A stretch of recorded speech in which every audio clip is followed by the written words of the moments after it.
Hello friends, આજે આપણે બનાવીશું સ્વામિનારાયણના મંદિરોમાં બને તેવું શાકોત્સવનું રવૈયાનું શાક.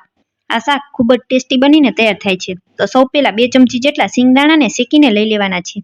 ત્યારબાદ આ રીતે 1 ચમચી આખા ધાણા લઈ લેશું, 1 ચમચી સફેદ તલ, અડધી ચમચી જેટલી વરિયાળી અને ત્યારબાદ અડધી ચમચી જેટલું સૂકા નારિયેળનું છીણ લઈ લેશું. 2 થી 3 ચમચી જેટલા તીખા ગાંઠિયા લઈ લેશું. અહીં તમે ચણાના લોટને શેકીને પણ ઉપયોગ કરી શકો છો. ત્યારબાદ 2 આ રીતના બાદિયા લઈ લેશું અને ત્યારબાદ 3 થી 4 જેટલા લવિંગ લઈ લેશું, 2 તમાલપત્ર લઈ લેશું, 2 સુકેલા લાલ મરચા અને 2 ટુકડા તજના લઈ લેશું.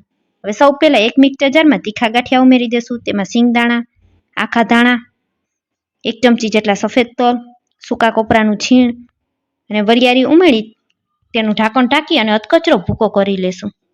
હવે આ રીતનો ભૂકો થઈ જાય એટલે તેને આપણે એક વાસણમાં કાઢી લેશું. હવે આ જ મિક્સર જારમાં આપણે 2 લીલા મરચા, 1 ટુકડો આદુનો ઉમેરી અને તેની પેસ્ટ બનાવી લેશું. અહીં તમે લસણનો પણ ઉપયોગ કરી શકો છો. આદુ મરચાની આ રીતે પેસ્ટ થઈ ગઈ છે, તેને સાઈડમાં રાખી દેશું. હવે 500 ગ્રામ આ રીતના નાના રીંગણાને ધોઈ અને આપણે સાફ કરી લીધા છે. આને રવૈયા રીંગણા કહેવામાં આવે છે. બજારમાં તમને આ ટાઈપના રીંગણા સહેલાઈથી મળી જશે. સૌ પહેલા આપણે એક પેનમાં તેલ ગરમ કરવા રાખી દેશું. તેલ ગરમ થાય છે ત્યાં સુધીમાં આપણે આપણા રીંગણાની તૈયારી કરી લેશું. તો રીંગણાને ધોઈ અને લૂછીને સાફ કરી લીધા છે. રીંગણાને એકદમ સરસ કોળા કરી લેવાના. ત્યારબાદ રીંગણામાંથી આ રીતે જે પાનની ડાળખીનો ભાગ હોય તેને આપણે અલગ કરી દેશું. હવે રીંગણાનો ઉપરનો ડીટીયાનો ભાગ હોય તેમાંથી અડધો ડીટીયાનો ભાગ આ રીતે ચાકુની મદદથી કટ કરી લેશું અને અડધો આપણે રહેવા દેશું. ત્યારબાદ વચ્ચેથી આ રીતે એક ઊભો અને એક આડો કટ લગાવી દેશું અને અંદરથી રીંગણાને ખોલીને જોઈ લેવાનું, કોઈ રીંગણું ખરાબ નથી તેનું ખાસ ધ્યાન રાખવાનું. બધા રીંગણાને આ રીતે આપણે તૈયાર કરી લેવાના છે. બધા રીંગણા આ રીતે તૈયાર કરી લીધા છે અને આ બાજુ આપણું તેલ પણ ગરમ થઈ ગયું છે. તો હવે તૈયાર કરેલા રીંગણા આપણે તેમાં તળી લેશું. એકી સાથે બધા રીંગણા ઉમેરવાના નથી. કડાઈમાં જેટલા રીંગણા સમાશે એટલા આપણે ઉમેરી દેશું. થોડા થોડા કરી અને 2 વખત તળી લેશું. ગેસને આપણે મીડિયમ રાખી અને ચમચાની મદદથી રીંગણાને ચારે સાઈડ ફેરવતા જશું. અને અહીં 80% જેટલા રીંગણાને આપણે પહેલા તળતી સમયે ચેડવી લેવાના છે. 3 થી 4 મિનિટ સુધી રીંગણાને આ રીતે તેલ સાથે તળાવા દેવાના. ગેસને આપણે મીડિયમ રાખશું.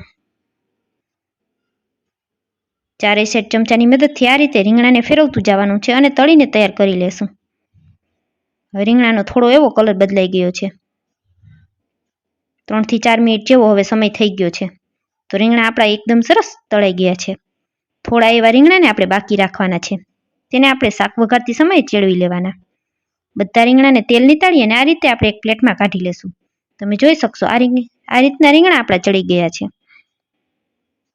બધા જ રીંગણાને આપણે તેલમાંથી આ રીતે તેલ નીતાળી અને અલગ કરી દેશું. ચાકુની મદદથી ચેક કરશું તો સહેલાઈથી આપણું આ રીંગણું દબાઈ જાય છે. બધા જ રીંગણા આ રીતે એકદમ સરસ તળાઈ ગયા છે. હવે આપણે તૈયાર કરીને રાખેલો મસાલામાંથી અડધો મસાલો રીંગણા ઉપર આ રીતે છાંટી દેવાનો છે. અડધો મસાલો આપણે શાક વઘારવામાં ઉપયોગ કરશું. આ રીતે મસાલો એડ કરી દેવાથી રીંગણામાં જે પણ તેલ હશે તે બધું તેલ મસાલા સાથે કોટ થઈ જશે. હવે ચમચાની મદદથી આ રીતે મિક્સ કરી લેશું.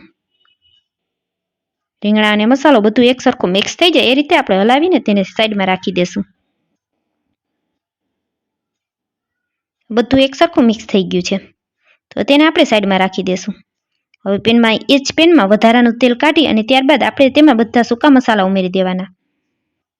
અડધી ચમચી રાઈ ઉમેરી દેશું, અડધી ચમચી જીરું ઉમેરી દેશું અને 5 ચમચી જેટલી હિંગ ઉમેરી દેશું.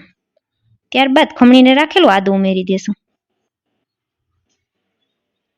બધી વસ્તુને તેલ સાથે સાંતળી લેશું. આદુ મરચાની પેસ્ટ તૈયાર કરીને રાખેલી હતી તે જ ઉમેરવાની છે. બધું એક સરખું તેલ સાથે સંતળાઈ જાય ત્યાં સુધી થવા દેશું. ત્યારબાદ એક મીડિયમ સાઇઝનું ટમેટું સુધારીને ઉમેરી દેશું.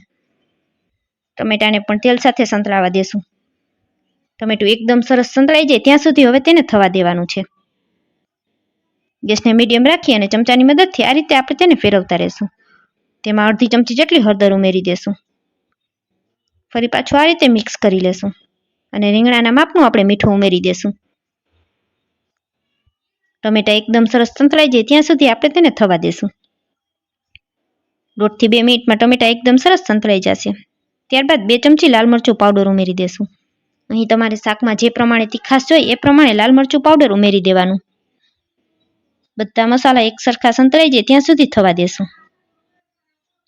હવે આપણા ટમેટા પણ એકદમ સરસ સંતળાઈ ગયા છે. તમે જોઈ શકશો આ રીતે મસાલામાંથી તેલ છૂટું પડવા લાગ્યું છે.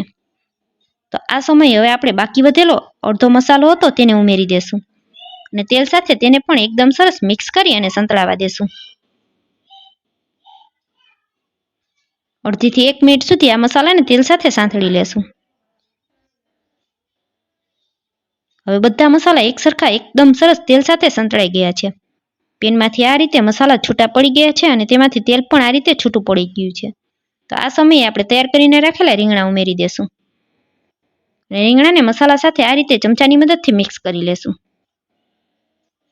બધો મસાલો રીંગણા સાથે કોટ થઈ જાય એ રીતે મિક્સ કરી લેવાનું. હવે રીંગણા અને મસાલા બધું એકસરખું આ રીતે કોટ થઈ ગયું છે. ગેસને આપણે મીડિયમ જ રાખવાનો છે જેથી કરીને શાક આપણું તળિયે બેસે નહીં.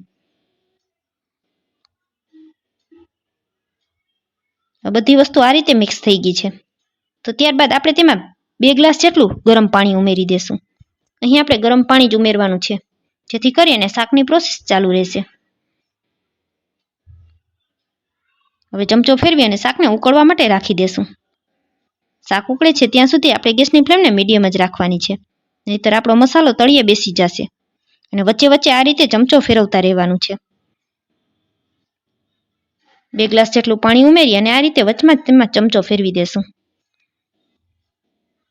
હવે તેનું ઢાંકણ ઢાંકી અને આપણે મીડિયમ તાપ ઉપર 5 મિનિટ સુધી રીંગણાને ચડવા દેશું. 5 મિનિટ બાદ ઢાંકણ ખોલીને જોઈ લેશું. તમે જોઈ શકશો રીંગણા એકદમ સરસ પરફેક્ટ ચડી ગયા છે. હવે એકવાર ચમચો ફેરવી અને બધું શાક એકસરખું મિક્સ કરી લેશું અને ગેસને આપણે એકદમ ધીમો કરી દેશું. હવે આપણું શાક તૈયાર થઈ ગયું છે. તો આ સમયે ગેસને બંધ કરી અને તેમાં 1 ચમચી જેટલો લીંબુનો રસ ઉમેરી દેશું. 1/2 ચમચી જેટલો ગરમ મસાલો અને 1 ચમચી જેટલું ધાણા જીરું પાવડર ઉમેરી દેશું. બધી વસ્તુને હળવા હાથે મિક્સ કરી લેશું. અહીં જો તમને પસંદ હોય તો તમે 1/2 ચમચી જેટલી ખાંડ પણ ઉમેરી શકો છો. બધી વસ્તુ એકસરખી મિક્સ થઈ ગઈ છે. આ રીતે બધું એકસરખું મિક્સ થઈ જાય ત્યારબાદ ઉપરથી લીલા ધાણા ઉમેરી દેશું. હવે આપણું ગરમા ગરમ શાક સર્વ કરવા માટે તૈયાર છે. તો તૈયાર કરેલા શાકને આપણે સર્વ કરી લેશું. ફ્રેન્ડ્સ, મારો વિડીયો પૂરો જોયા પછી જો સારો લાગ્યો હોય તો વિડીયોને એક લાઇક કરજો, વધુમાં વધુ લોકો સાથે શેર કરજો અને મારી ચેનલને જો હજી સુધી સબસ્ક્રાઈબ ન કરી હોય તો પ્લીઝ સબસ્ક્રાઈબ કરી લેજો. અને મારા આ રવૈયાના શાકની રેસીપી તમને કેવી લાગી તે કોમેન્ટ કરીને જરૂરથી જણાવજો. હવે આપણું ગરમા ગરમ રવૈયા રીંગણાનું શાક તૈયાર છે. ઉપરથી તેમાં આ રીતે ધાણા એડ કરી દેશું. છે ને ફ્રેન્ડ્સ, એકદમ જોતા જ ખાવાનું મન થઈ જાય તેવું શાક. તો તમે પણ આ રીતે એકવાર ચોક્કસથી ટ્રાય કરજો.